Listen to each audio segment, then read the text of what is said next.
Today, the United States Supreme Court ruled that people have a right to carry a gun outside of the home and do not have to prove a special need for self-defense. That ruling could lead to gun laws in California being overturned.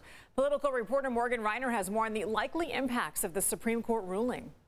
The ruling by the U.S. Supreme Court does not explicitly talk about some of the other California gun laws or bills like an age limit or the type of gun you're allowed to own, but it does say that these laws need to be consistent with historical tradition, and not all of ours are historical.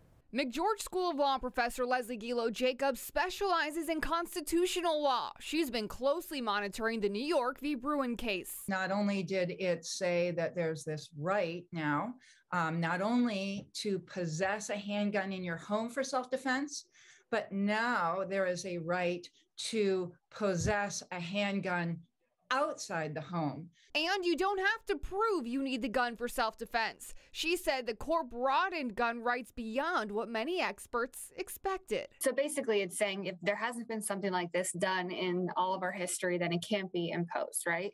Yes, exactly. It's adopting a purely historical test. A test she said other California laws will likely be challenged on, something Attorney General Rob Bonta is fully expecting. That was true before the Bruen case. That's what we deal with often in our California Department of Justice. Today, Bonta also announced new legislation in response to the ruling. They're going to look at expanding gun-free zones. What we're thinking about places like parks, those have been mentioned. Former Second Amendment lobbyist, now publisher of a gun rights news source, Craig DeLuz, welcomed the decision. There is no other right where we require individuals to show a need in order to be able to exercise that right.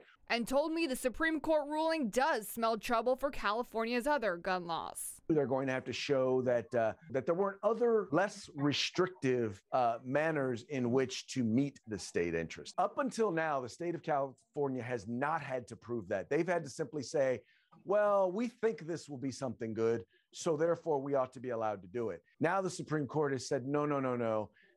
You have a much higher level of scrutiny. Legislatures told me that they're going to have the first hearing on Tuesday on the new gun legislation. They don't have the bill in writing yet, as they were waiting for the Supreme Court case to be handed down so that they could write the bill consistent with the new case so that it does not get overturned.